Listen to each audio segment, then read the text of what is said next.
Thibaut Meurisse, Master Your Emotions. A practical guide to overcome negativity and better manage your feelings. In many ways, the quality of your life depends on your emotions. Your emotions can create a state of ecstasy or peace. On the other hand, if you fail to control negative feelings like shame and fear, they can completely ruin your day.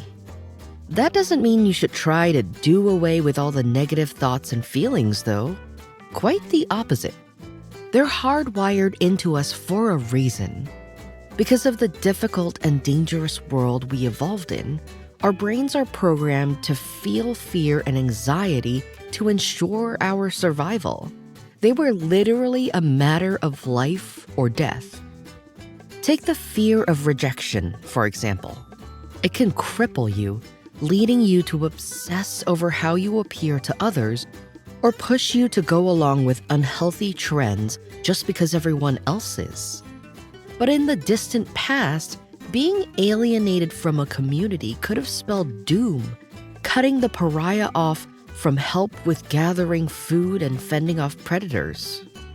The world is much safer now, but the fear of rejection isn't going anywhere. So instead, you need to learn to live alongside it. In this blink, we'll take a quick look at how to understand emotions, where they come from, and how you can begin to manage them and even master them to avoid destructive patterns.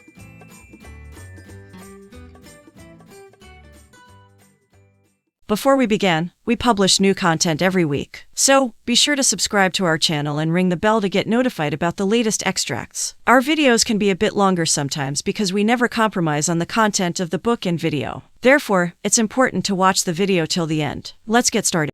Meet your ego, then break free of it. If you accidentally cut yourself while chopping vegetables, your finger sends an instant, panicky message to your brain. Stop that. This lets you use sharp tools while also hanging on to all your digits. Negative emotions work in a similar fashion. Like physical pain, they serve a purpose to tell us something is wrong, but they can also keep a powerful hold on us. That grip is especially strong if your feelings reinforce your identity, the story you tell about yourself. To understand what is meant by this, meet your ego. Ego is often used as shorthand for pride, like saying a star athlete has a huge ego, but can also refer to how we see ourselves.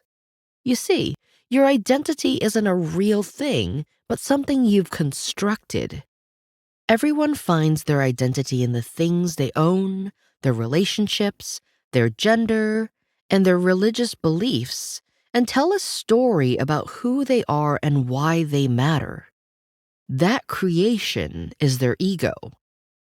Unfortunately for us, and those around us, our egos are built by a self-centered narrative, and consequently, our egos are never satisfied. They push us to bolster our own self-worth by feeling superior to others. For example, I'm important because I make $150,000 a year. Then when someone threatens our self-image with insults or cuts us off in traffic as if we're some kind of nobody, we can't handle it. Breaking free from your servitude to that self-narrative can make you happier and help avoid stewing with resentment. The first and most powerful step is simply to realize what your ego is up to, and that it's just a story you're creating in your head. The more you wise up to its tricks, the less power it holds over you. Step back from your emotions. They aren't the essence of you. I'm so angry right now. You've probably said many versions of that phrase, depending on your mood. The language is telling. We all think of our emotions as part of our core being. We're angry or happy or sad. But your feelings are temporary. It's not a permanent feature of your inner being. You can't be happy or sad all the time. This is both bad and good news, as your happiness will fade and your sadness will too. It also means negative emotions don't make you a bad person. Quite the contrary, negative emotions can be helpful because they offer hints of what's going on inside, a chance for self-reflection. Perhaps your anger is triggered by unresolved trauma or a pileup of emotions like resentment over a past wrong. Whatever the case, it's a red flag for an issue you need to address. Fear may be an indicator that you're no longer in your comfort zone, but that zone is a place of stagnancy where you don't try any new things or take risks. That's a sign that you should challenge yourself, whether that's opening the restaurant you've always dreamed of or something more simple like applying for a new job or learning a new skill. Procrastination can also stem from fear. People shrink from tackling a task because they think it's too hard and they're worried about failure. There are real-world consequences to not dealing with the issues your emotions raise. For example, procrastination can keep you from achieving many valuable goals that are well within your grasp. But that simply shows the usefulness of emotions. Don't obsess over them or feel guilty for having them. Just as we noted, you're not angry or disappointed. You're just feeling that way, and those feelings are fleeting. Recognizing that lets you step back from your emotions and evaluate them critically from the outside. Where are they coming from and why? If you don't focus on your emotions or embrace them as a core part of who you are, they lose some of their power. Think of them like clothes. You wear them, but they aren't you. You're going to change them later. Your problems aren't real. Odds are you could sit down right now and write out a fairly long list of your problems, some more painful than others. You're out of coffee. Your boss is a jerk. Your teenager is engaging in destructive behavior. You're about to lose your home. You have a severe illness. The list goes on and on. It's important to realize, though, that none of these circumstances are painful in and of themselves. They simply exist, neutral facts about the world. The problem is your assumption about how things should be, which can cause real pain. These are your beliefs about what you need to be happy. The upside is that while you can't change a great many things, you can change your expectations and beliefs about how the world needs to be.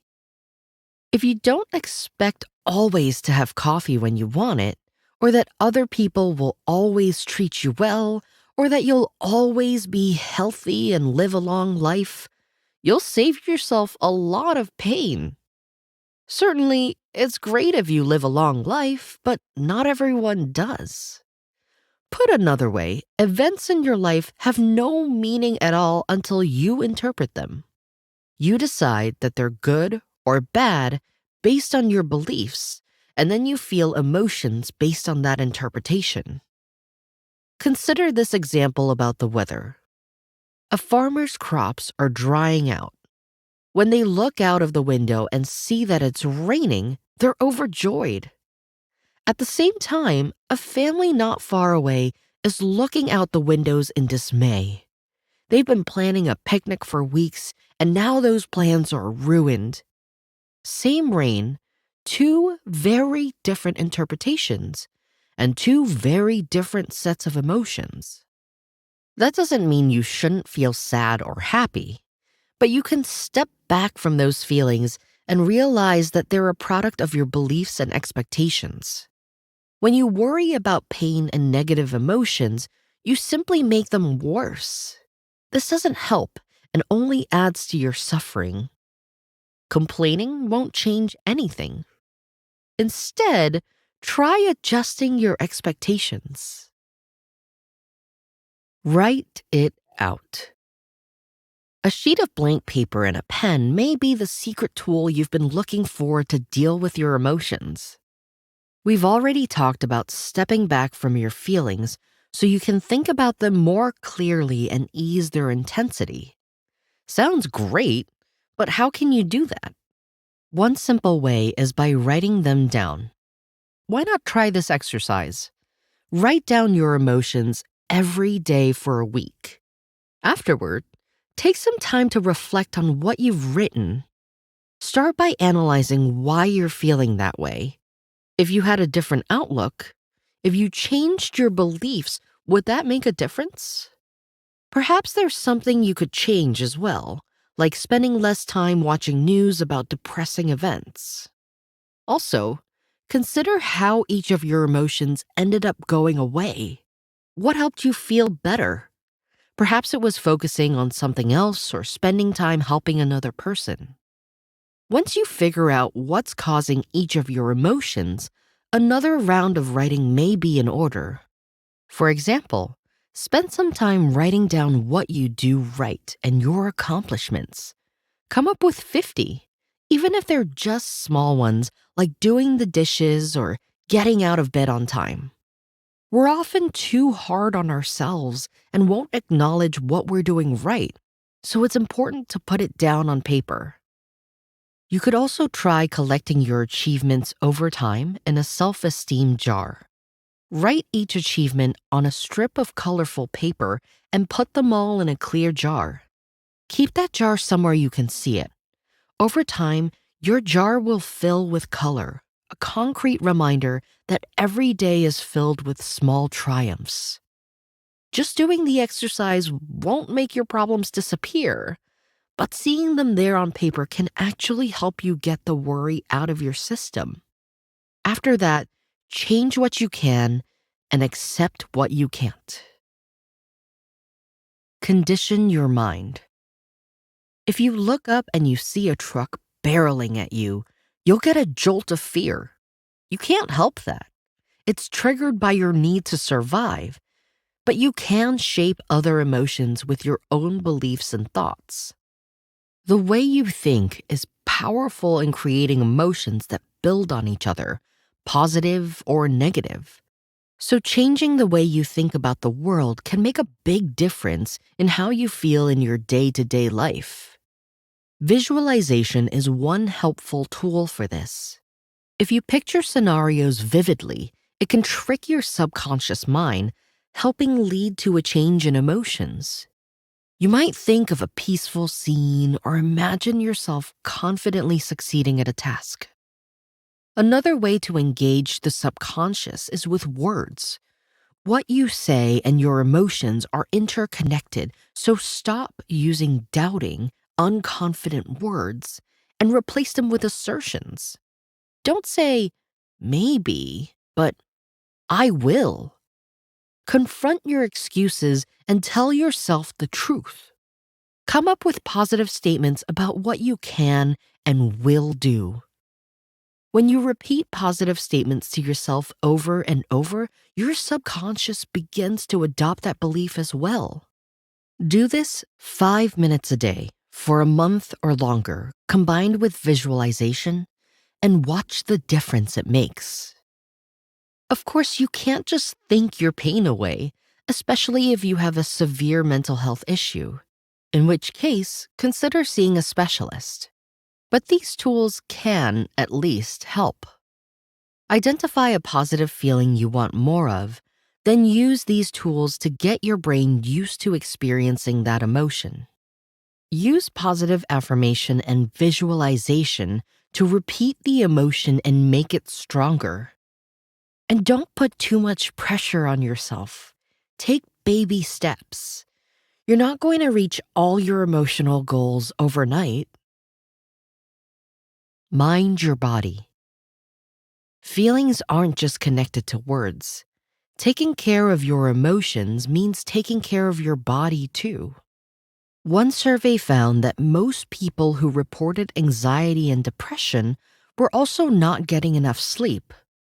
Another study found that people who didn't get enough sleep had a higher mortality risk.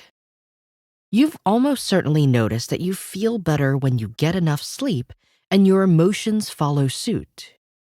Take sleep seriously. In addition to going to bed on a regular schedule, you may want to try blackout curtains to create a better sleeping environment. Also, be wary of too much reading on electronic devices before bed, as it can disrupt the quality of your sleep too. Staying active is also key. Research shows that regular exercise improves your mood and can even have a similar effect to antidepressant medications. It can also help depression from coming back.